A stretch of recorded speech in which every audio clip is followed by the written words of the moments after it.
Welcome to the SDFC Fancast, the podcast where average Joes discuss America's finest city's newest addition to the MLS, San Diego Football Club, with your host, Nathan Parada, featuring Keegan, Devlin, Colin Thomas, and Chris Thomas, and of course the man who holds it all together, producer Trevor. Let's do this. Hey everyone, welcome to another episode of the SDFC Fancast. Hey everyone, happy Sunday. Yeah. Fellas, how you doing? Good. It's a little rainy down here in sunny San Diego. That's just unheard of. I love it. Doing good over here. Rain. And that's about 60 degrees warmer than it was last Sunday, so things are happening. Did you say 6 or 60? 60, yes. It was a good about 40 degrees below zero last Sunday. Today was about 30 degrees, so about a 70-degree swap. Oh my God. Yeah. We're freaking out because of a little rain. That's wild. Yeah, it's like it was a heat wave. 60 degrees here. I know. It was a nice day today. Yeah, good. Happy to hear it. Well, you fellas ready to talk about some soccer? Always. Do it. Effing know it. So, as usual, we'll start with some San Diego FC news. Right now, nothing really new in regards to the team. The team front, it's all just marketing, kind of getting the name out, the word out, and getting everyone excited. But this Saturday, they're kicking off the Chrome Ball Tour, which is this big, literally chrome soccer ball they made with. I think we talked about this with all the 18 cities in San Diego County etched onto it. The first stop is Oceanside, and Chris and I will be there this Saturday. So that's fun. Yeah, it's a long event. It's like all day. I think there's like, is it indoor soccer, Nate? There's an indoor soccer tournament going on? Yeah, a 40-team street tournament. They have boys, girls, and then an adult category. So I don't know. I looked online, and there's like an overview shot, and it has like a sign up and all those things. A DJ will be there. Food, booze. We'll have merch, actually specialized merch just for that one stop. They actually have the artist name that they worked with, like in every single stop, and this one in Oceanside is Gabriel Medina. So there'll be some custom posters and all that to get at the. It looks like a little street fair. You know? Yeah, it looks pretty cool, man. You guys got to text me pictures of there's some cheap like prints of artwork or cheap shirts. Well, nothing's probably gonna be cheap, but mail it my way because I want some of that swag. Yeah, we will. We'll take pictures and we'll put it in the next episode when we talk about it. Or we can put it up here, whatever, whenever we get to editing. But I heard Keegan is, because there's going to be music and dance performances from 5:30 to 8. I heard Keegan was going to give us a little dance performance. Oh, you're coming out of retirement? Yeah, for a short stint. Stepping Up 5, the Keegan Devlin story. Yeah, one-man show. You thinking salsa or some Latin? I heard Polynesian. Polynesian. That's what I thought. I couldn't think of the term, but that's really what I wanted to say. It's just like, anyway. Like a grass skirt. Are you gonna roll to that, Keeks? I am gonna try to make it, yeah. And then, nice. So it's pretty cool. They're doing 16, so they're doing like all the cities in San Diego. I forget the exact number, but no, it looks awesome. I'm very anxious to see. 18. It's great for them. Yeah, 18. It's good for them to like reach out, get everywhere. There's one in Esco as well, like a couple weeks after, so I'll be at that one. But I think it's going to be good. I'll be curious to see the size of the crowd. It is Oceanside. I know, that's really Saturday. That would be interesting. Yeah. Yeah, and it's right on the beach, right on the strand there. Yeah, I think I was just gonna say it'll probably be. It's a good choice for the first stop because it's right there on the boardwalk, on the ocean. So just random people walking by will come and check it out. I'm sure. Is there an entry fee? We'll figure that out later. No, it's free. I looked online. It said it's free. Yeah. Another thing is we can start asking around for supporters groups because I've noticed on Instagram and some social media is they've been posting about some things, and every single thing I've seen, they all use the 18 a lot. either in Spanish or in English. I guess all the cities and stuff. So I don't know. I'm guessing the official supporters group will have something like that in it, but I think we'll be able to glean some more information just going to that event. I can get on board with the 18. That's cool. Yeah. Kind of cool. Los 18, wouldn't be bad. I like the A team a little bit more, but that's pretty much. There hasn't been much else in regards to San Diego FC news. No new signings, anything like that. But of course, San Diego FC is associated heavily with the Right to Dream Academy, and one of the first graduates, Mohamed Kudus, is doing real well on the international level right now. Playing in the Africa Cup of Nations. Plays for West Ham, and then he's playing the Africa Cup of Nations right now. He just scored. So yeah, have you guys watched any of that or watched him at all? His goal was pretty sweet. It was a banger. The goal was badass. I just saw a highlight of it. But it's cool. I've not been watching the African Cup of Nations, unfortunately. Yeah, I just been doing the highlights. Watching highlights on YouTube. Yeah, I just saw it on Twitter. It was a great goal, but it's good for Right to Dream. It's getting their name out there as well, which is good. More publicity, better. So it would be nice if those tournaments were not smack dab in the middle of the biggest leagues going on at the same time. But yeah, that's kind of the issue. There's so much other football going on, then you throw that on. It's just kind of like, Was that the first goal from a Right to Dream Academy player? I think at the international senior level, yeah, I believe so. That's really cool. At least according to Twitter, which everything on Twitter that's posted is true. So yep, you can just totally trust it. But no, that's also a pretty sick goal for it to be the first one. So, but no, sticking in the MLS side, LAFC bought Grasshopper, the club from Zurich in Switzerland. They're literally the most successful team from the Swiss league. They've won it the most times, and they've won the Swiss Cup, the domestic cup, the most times. And the MLS team has bought 90% of the shares of that club. That's insanity to me. That's crazy. That shows some crazy growth. Yeah, totally, it does. Wild. For a team to do it too, not just like the owner. It's good for it. Sucks for us as we're gonna have to be playing them a lot, but it's really good for the MLS. Grows their name that much more, and brings some more, legitimacy to it. So, yeah, it's great. I was gonna ask, how do we, because the multi-club way of buying clubs where big teams will buy smaller teams and then use them as feeder clubs is, frowned upon a lot, and all in the same conversation of spending too much money and whatnot. But at the same time, it's nice to see our domestic league have enough clout and size to do that to a pretty big Swiss team. So, interesting. Are Grasshoppers a Champions League level team? Yeah, not at the moment, but they were for a long time. Nice. That's pretty cool. Yeah. So that's insane. And then other MLS teams making moves. DC United has signed a deal to go to Saudi Arabia and play, I think, 4 games. Those goddamn hey, Grasshoppers. I know, it's just like, okay, we get it. Wait, crickets. Sorry.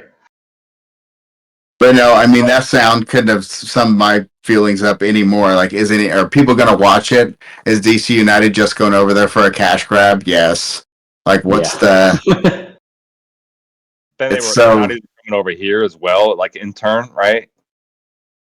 To play or something? Like, they're going to come and some teams are from that Saudi league are coming over to play with our DC United or something? Or I guess DC United, if that's the case, then I suppose DC United signed a deal with one team in particular, and so they will be doing a swap over. But I guess, yeah, I don't understand what they're hoping to gain. I don't know. Are people going to go see a Saudi Arabian team when they come play DC United in a friendly?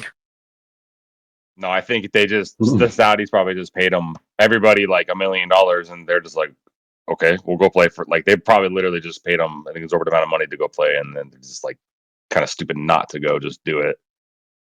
Yeah, I Saudis are ruining everything. I see on NBC Sports. There's always Saudi game on a lot. I've never once even like put it on just to check it out. I wonder is anybody even watching them, or is it just like money laundering? No, It's, so much money. I mean, it seems like Saudi Arabia is trying to, this is total armchair. What the hell do I know? But, positioning themselves as the vacation capital of the world, like the high end, and same with sports and all that, just entertainment. And I mean, and just so it's not just complaining about the Saudis or whatever, but take the Italian Super Cup, for example. They're literally playing their Super Cup games, the semifinals and final, in Saudi Arabia. So in the middle of their season, they're flying to Saudi Arabia to play their own domestic cup, not in their own country. And that's the thing that's the side that's why fans kind of get pissed off and get worried when these things happen, because what is the Lamar Hunt Open now going to be played in Saudi Arabia, the oldest tournament in the U? That'd be crazy. That would suck. So that's the concern, I guess, from my point of view. The MLS playoffs tomorrow in Abu Dhabi, or Right? Exactly. like, what? That's Yeah. They're ruining everything right now. They're taking all of our favorite golfers away from the PGA Tour. They're ruining everything.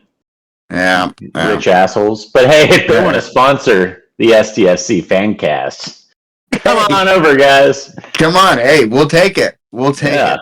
Yeah. Thank you. In Saudi Arabia. Absolutely. I'll wear your garb and everything. I'll pray to the east. You pray towards Mecca. You let me know, dude. We are the officially unofficial San Diego FC Fancast. You want to sponsor us, Saudi Arabia. Allah Akbar, little letters below. Inshallah, somebody hits us up. Okay, Jose Mourinho just got sacked at Roma. Oh, man. Hopefully he comes and coaches San Diego FC, but the rumors right now are LAFC, that would suck. Yeah, that's the rumor at the moment. If he would come. And it'd have to be like a big Hollywood move like that for somebody like him. So I just hope he doesn't come at all. I hope that he takes Gareth Southgate's job as the England coach after the Euros. That's what I hope. Coach? Yeah, I don't know. I think it'd still be cool even if he came to LAFC. I think it'd just be good for MLS. Absolutely. I think it would just be good for the league. Yeah, it'd break your heart, but no one cares about that. It's true. Best friend. I think it'd be really good for the league. And can you imagine him coming to San Diego? You'd get to see him a couple times a year. Yeah. I'd rather him just coach for San Diego FC, Why not? For those of you that don't know, Nate's a huge Chelsea fan, so Jose Mourinho has a special spot in his heart. I genuinely think he's a great coach. I think he's top. I can't believe Roma let him go. I mean, he took him to won them silverware for the first time in many years. Took him to another cup final. They're within 4 or 5 points of Champions League spots. Sacked him acrimoniously. It's crazy. Whatever. What do I know? I'm in big trouble. I mean, he's probably not going to take. It's pretty unrealistic to think that he would wait a year and then coach SCFC. It's a pipe dream, but it's true. It'd be so cool. I'm just hoping that he, needs a vacation year. But I'm ready to be disappointed. And speaking of disappointment, you guys watched the U.S. Slovenia game yesterday? I watched the highlights. Good lord. Good lord. Slovenia? Yeah. Who? Yeah. We have a history with them, unfortunately. Well, I got a history with our team too, and it's not making me happy. Yeah, I mean, we played a lot of folks that haven't played in a bit, or I would, what you would call maybe third stringers. But And the thing is, like on an individual level, the soccer is way better than when we started watching, right? I mean, each individual player is better, but at the same time, soccer has progressed around the world too, and we're still losing to Slovenia 1-0 at home, and it's like in San Antonio with a super tiny crowd. It was a little bit. I mean, I know it's a friendly, and it's in the middle of a really weird soccer time with the MLS being out and all that, but. It was a pretty boring, pretty disappointing game. Was it Slovenia's first team, or were they playing a bunch of backups too? I believe they were playing. You know what? I'd have to look. I'm not gonna lie. I don't know. I hope that they were playing backups because if not, that's their. Or I would hope that they're playing their first team because if not, then our backups look not so great. I mean, it unfortunately it says a lot about our depth as a country. Like if that's England's third team, they're all still Premier League players, and they're all a bunch of studs, and probably they're 80 overalls in FIFA. We probably threw out a bunch of 60s. The stat line for the game's crazy. Like we lost 1-0. We had 70% of possession. We had twice as I saw some good individual play. That Tolkien guy was his last name. Did he write Lord of the Rings? Joke, but yeah, or was he on the character on South Park? But he had a couple of cool individual pieces of play. That ball in from Slovenia to give him like the guy who passed that for the ultimate assist was a pretty dope ball. Yeah, their counterattack to score was really nice. It was solid, beautiful. Yeah, and it was just kind of like it's our C squad in a friendly that doesn't really matter, but you'd like to see those. And I guess it's more, I was just like, dang, I spent time watching this game. But I guess, and it looked like I just perused their team I just looked over their team real quick, Chris, and it looks like it was their B squad, which whatever. But on a good note, like DeJuan Jones looked all right. He gets excitable, loses the ball kind of easily sometimes, but he's fun to watch. Some of the players were kind of cool to watch. Diego Luna. We have a player named Diego Luna on the team, not the actor. So that's fun. And I was watching it in Spanish, and the announcer said that his nickname is Moon Boy. So then they kept calling him Moon Boy, and it was really funny. That's awesome. What a great name. That was good. So yeah, that was the Slovenia game in a nutshell. Basically. Slovenia was the team that in the 2010 World Cup that Landon scored that winner at the very end, right? That was Algeria. Landon, that was the one where Landon scored, where he kicked the ball right in front of the goalie's face, and it goes up into the top of the net. Oh yeah, that's right. That was the game though. That ref got sent home after that match, and was never ref to another FIFA game again. So it was really obvious that he was probably bribed or something because it was horrible. The reffing was horrendous. Like Michael Bradley had to score twice just to get a goal. Like we should have won, and we barely ended up drawing. But really, it was some of the worst reffing I've ever seen in my life. And FIFA agreed. They sent him home and fired him. So there you go. Good memory, by the way. I just pulled up that highlight of Landon blasting that goal by the keeper's face. It's crazy. Your brain is impressive. It was anger. It's etched in my brain forever. The reffing. You said that, and I got a little blood pressure started going up. Oh, yeah, that really, really pissed me off, which is why the Algeria goal where he scores at the last minute was such a huge, oh man, yeah. Whew. Anyway, speaking of U.S. players, Gio Reyna might be moving from Borussia Dortmund. I read that Real Sociedad is interested, but I think the bigger news is that he changed agents, and his new agent is Jorge Mendes, who some big names that he has or had. Jose Mourinho, one. We talked about him, but Cristiano Ronaldo. Oh. Who else did Mendes? All the big names, pretty much. Lukaku, Pogba.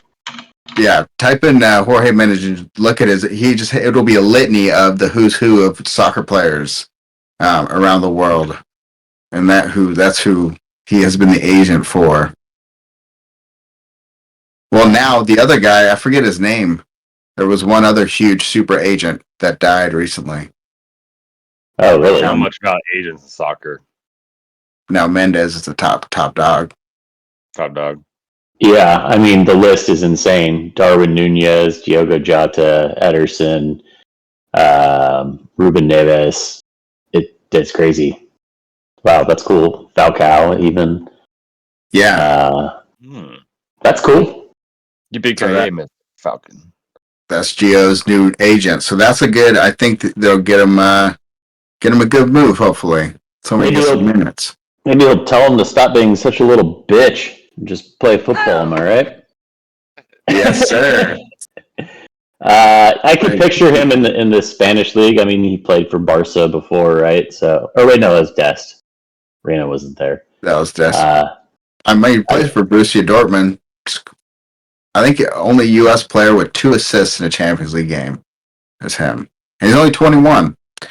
But yeah, he does seem to have a little attitude, little pissy attitude problem. So needs to fix that. Last thing in the U.S. players front, Cade Cowell went to Chivas.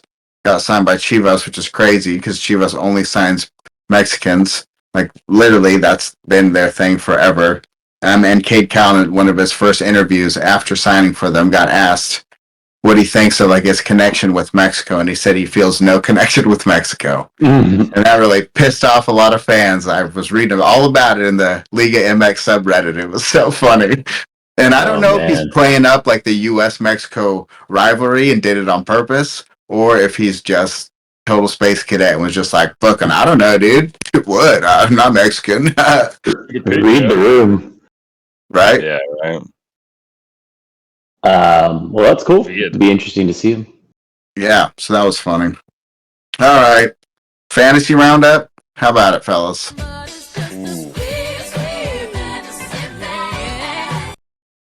Mine's kind of crazy. Give me a Colin, who are you playing this week? Start us off, please. I'm playing Ari, and I had Jota today and Virgil who got a clean sheet. It's right now, when all things said and done, he has one guy left tomorrow, I think, on the bench to go. I have 56 points total. He has 52. Ooh. And he has 3 on the bench, so he'll get 55 unless this guy on Wolves, it's Evan Ferguson. If he gets more than 4 points, I lose. Otherwise, I win. So you already got we the both math. like plus 50 points, so it was a good matchup. Ooh. Christopher, what about you? Don't act like you don't know, you son of a bitch. Nate kicked my ass. I have Kufal, who got a red card. That's cool. Oh, yeah, he did. I saw that. Half my team's injured. It's just it's embarrassing. Nate's going to destroy me. Yeah, I got those 8 points on the bench that'll get subbed in too. So that's always nice. I'll stay top. I'll stay top of the table this week, y'all. What about you? What about you, producer Trev? If he speaks, he's in big trouble. I can check for you. Trev is beating Tim Sherman 38-36. Oh, looks like his team is done. After having him on his bench for however many months we've been going because of the suspension. And he scored his first game back. Oh, Trevor's going to lose to Tim. Ouch. Tim's on a roll. He beat me and Tom. He's on a freaking roll, man. Having Tony back, look out. His team's tearing it up. Good lord. His team is good. He's been on a roll. Yeah. Yeah, he's got... Sweet Tim. Just so everyone knows, Tim doesn't really follow as closely as we do, so he's a little bit of a rookie. So, yeah. Yeah, he drafted a vet and like saves animals' lives, and he's the biggest sweet angel you ever knew. Great man. Very good man. Yeah. Oh, I'm getting a cramp in my leg. That hurts. Oh, blooper reel. My lord. I am dehydrated. I need to stop drinking alcohol. That hard work is sitting down. I know. Get some electrolytes in your system, for God's sakes. I do. Because I've been working on my truck all freaking day, all scrunched up in the garage. All right, let's do it. You guys ready for the quiz game? Let's do it, man. Let's do this game. Woo! Since the U.S. had such a great game against Slovenia, The theme tonight is the U.S. men's national team. All right, question number 1. Who has the most caps for the U.S. men's national team? He was the coolest. You don't even know. Oh yeah. I'm gonna do so bad on this one. All right. Question number 2. Out of the 19 times we've played them, how many times have we beaten Brazil? Beaten, drew. Beaten. That came out wrong. Okay, beat Brazil. Kind of hard to like put a specific Brazil. number on that one. Well, it's That's probably your not question? very high. Yeah, I was gonna say either 0 or 1 probably. Spoiler. All right. Question number 3, y'all. Who was the youngest player to make their senior debut for the men's national team? You know, feel free to give some joke answers in between, too. Have at it, you know. The floor is yours. Kevin Spacey. I was not expecting that name, but I'm happy. I'm happy you brought it up, you know. Because there's What's in the 7 questions in this box? quiz, and he's What's in the movie 7. box? Exactly. All right. You also did 7 months for things you Yeah. Question 4. How many times have we won the CONCACAF Gold Cup? Can we get like a range? It's single digits. I'll tell you that Okay. much. Some of these you're obviously going to have to guess, you know. Yeah. There's no guessing here. Who's the oldest player to play for the U.S. national team? Not make their debut, just play on the national team in a game at the oldest age. I will tell you right now, the first person is really random, and you only know it if you're some soccer historian. So I'll give you number 2 as well. If you get number 2, which is more recent and someone you probably will know who they are. Might not know who it is for this. And I'll give you another hint for that. Number 2 is a goalie. Okay, I know who it is. But that changes my answer for number 1. What was the first question again? Goals. Who has the most caps for the U.S. national team? Okay. Thank you for the hints. Yep. Probably still got it wrong, but at least it's Well, different. this number 5 is hard. Like, you're not going to get the first answer, but it's kind of a talking point. You'll see why. Question number 6. Where is the U.S. Soccer Federation headquartered? What city? It's gonna be like Flagstaff or something. Truth and Consequences, New Mexico. Flagstaff. Flagstaff that's so funny. It's gorgeous in December. Oh, Flagstaff is amazing. All right. Last question. Question 7. Who has managed the men's national team the most times? Who's coached them the most times? Like the most caps or Most games, yeah. Games. Okay. Games, yep. Not the longest amount of time, most games. Yeah, yes, sir. I feel like that one's gonna be some dude from like early 2000s. Who's All that? right. Sorry, who was that one? Sven, what was his name? That Dutch coach we had for a while? Jurgen Klinsmann? That's the one. He's German? Whole Sven. he's the coach of South Korea right now. Guy's doing his thing. Yeah. All Lives in Huntington Beach. All right. The player with the most caps for the national team is Kobe Jones Fudge. with 163. Damn. I guess Steve Cherundolo. Oh, that's a good guess, dude. The mayor of Hanover, whatever they nicknamed him. All right. Question 2. Out of the 19 games, how many times have we beaten Brazil? 0? It's gonna be 0, isn't it? I put 1. 1 out of 19. I did 1. One. Nice. Damn. Do you know what year that was? Hell yeah. It was not. I did know, but I forgot. I should have written it down. Probably like 98 or something. Dude, I can't remember. Okay, yeah, that was just a guess. All right. Who was the youngest player to make their senior debut? Freddie Adu. Ooh, damn. Yeah, Night. he was 16 years old versus Canada. I remember that. Oh, hell yeah. I should have known that one. It wasn't Alexi Lawless? It was not. That was Michael Bradley. No Slurpees today. Michael Bradley's like 4th or 3rd on the list or something. He's pretty young, like 17. But like, yeah. All right. How many times have we won the Gold Cup?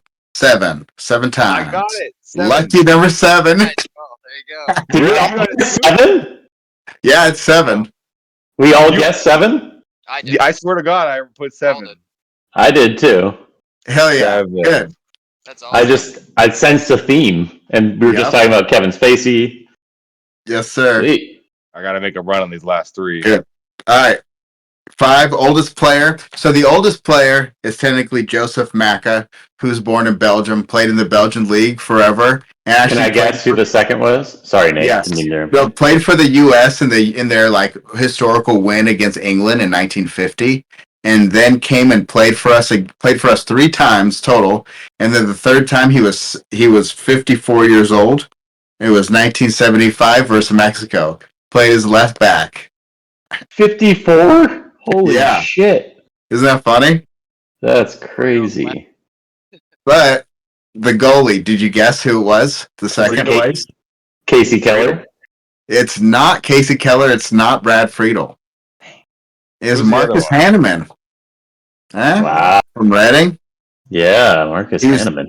He's 38. I thought Brad Friedel was older, like, for some reason, but... That was a good guess. A good guess. All right, where's the U.S. Soccer Federation headquartered? Chicago, Illinois. Damn it. Did you really guess? That, Keegan? Oh, hell yeah. You can see it. Yeah. Wow. Impressive. Nice. San Antonio, and then I was like, well, another like L. city that's not New York. Wow, that's blind luck. Good work. And then, who has managed the U.S. most games? Bruce Arena. Yes. Jack. Got my ass kicked. All right. So man. What are the scores this time around? I got 1. Oh, Cree, you got 4? Yes, sir. Tiebreaker? Damn you. Nice, Chris. Oh, no, did you get 3? I got 3, yeah. Oh, all right. Damn, good work, fellas. Good job, Chris. Nice. Hell yeah. Good job, man. Very impressive. If I didn't win national team, I would have been very upset with myself. That's my strength. Yeah, that's kind of your world. All right, so that's 2 for Chris and 1 for Keegan so far. Old Colin really bringing in the rears. Everybody loves a comeback story. Yeah, the smack talking already starts on the quiz games. All right, I'll have a theme for us next time around. But that's it. That was all I had. Anything else, y'all? Just again, we talked about this last week, and it feels like we've been closing it off every week with this. But Fulham Liverpool Wednesday, second leg. We'll be chatting about it next week for sure. Yes, we will. Most Great def. Cottage, so it'll be a fun game. Oh, also, side note, Blackburn plays Wrexham, I believe, on the 27th for the FA Cup. Oh, nice. Shit. So that'll be a lot of eyes on that game. It's at Ewood Park where the Blackburn's home, so it should be a good game. When is that? I think the 24th or 27th. I'm pretty sure it's 27th. And a future note, these guys, this will come out later, but these guys are going to the ball event in Oceanside this week, but check us out. You see us at further events later down the road too. Totally. See us walking around, so Absolutely. Yeah. Come say what's up. buy you a beer. Yes, we will. Well, all right, everyone. Well, you can buy us one. Yeah, buy us a beer. All right, thank you in advance. All right, y'all. Have a good one. All right. See you, boys. Later.